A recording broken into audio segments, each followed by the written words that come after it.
इस वीडियो में हम आयुर्वेद के बहुत ही महत्वपूर्ण विषय द्रव्य गुण शास्त्र के अंतर्गत जांतव द्रव्य औषधि शंख की चर्चा करेंगे, जिसके अंतर्गत हम इस जांतव द्रव्य शंख का सामान्य परिचय, इस जांतव द्रव्य शंख का स्वरूप, गुणधर्म, इस द्रव्य की रोगों में प्रयोग होने वाली औषधीय मात्रा और इस द्रव्य से बनने वाले विशिष्ट प्रकार के औषधीय योगों के बारे में जानेंगे।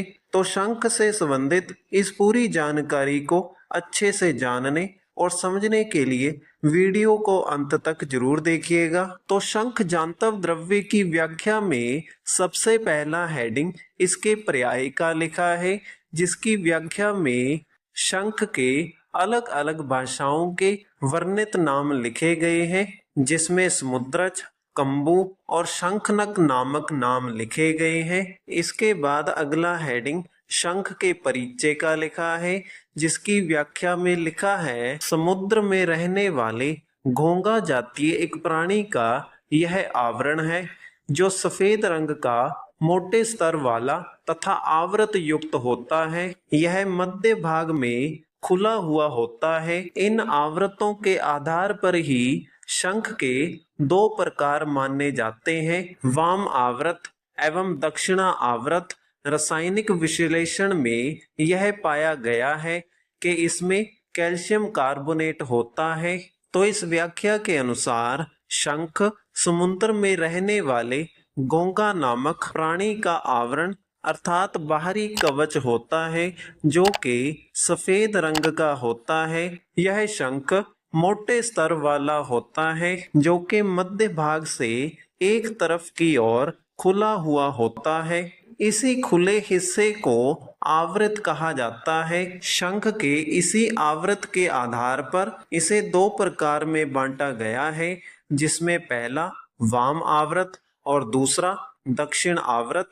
रासायनिक विश्लेषणों के आधार पर यह पाया गया है कि इस शंख में कैल्शियम कार्बोनेट होता है। इसके बाद अगला हेडिंग शंख के गुण धर्म का लिखा है, जिसकी व्याख्या में शंख के रस, गुण, वीर्य और विपाक के बारे में लिखा गया है, जिसके अनुसार शंख रस में कटु और तिक्त, गुण में लघु, तीक्ष्ण और रूक्ष, वीर्य में उष्ण और विपाक में कटु होता है। इसके बाद अगला हेडिंग शंख के प्रयोज्य अंग का लिखा है, जिसकी व्याख्या के अनुसार कौडी का प्रयोग औषधि बनाने के लिए घटक द्रव्य के रूप में किया जाता है। इसके बाद अगला हेडिंग शंख के प्रभाव का लिखा है, जिसकी व्याख्या में लिखा है वात शामक, दीपन, पाचन, वात अनुलोमन, शूलगन, गुलमगन, शोथहर एवं तवक रोग हर है।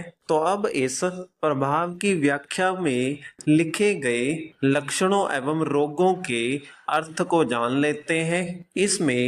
इसमें वात शामक का अर्थ वात दोष को कम करना है।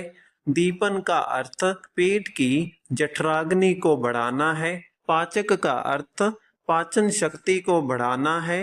वात अनुलोमन का अर्थ पेट में बनने वाली गैस को गुदा मार्ग से बाहर निकालना है। शूल घन का अर्थ शरीर में पैदा हुए दर्द को कम करना है।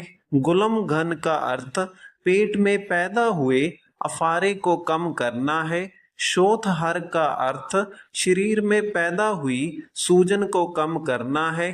तवग रोग हर का अर्थ त्वचा से संबंधित रोगों का नाश करना है। इसके बाद अगला हेडिंग शंख के आम्यक प्रयोग का लिखा है, जिसकी व्याख्या में लिखा है बाह्य प्रयोग ने अवर्ण शुक्ल, पोतकी में बसम का अंजन प्रयोग, कर्णपाक, कर्णस्राव में बसम का अवदूलन, चरमकील, अर्श में सिरके के साथ पीस कर लेप। तो इस प्रकार से शंख द्रव्य के आम्यक प्रयोग बतलाए गए हैं। तो इसी के साथ हमारी इस वीडियो का विषय जांतव द्रव्य औषधि शंख का वर्णन यहीं पर समाप्त होता है। अगर आपको वीडियो अच्छा लगा तो वीडियो को लाइक करें और इसी प्रकार से आयुर्वेद से संबंधित निरंतर वीडियोस प्राप्त करने के लिए हमारे चैनल को सब्सक्राइब करें।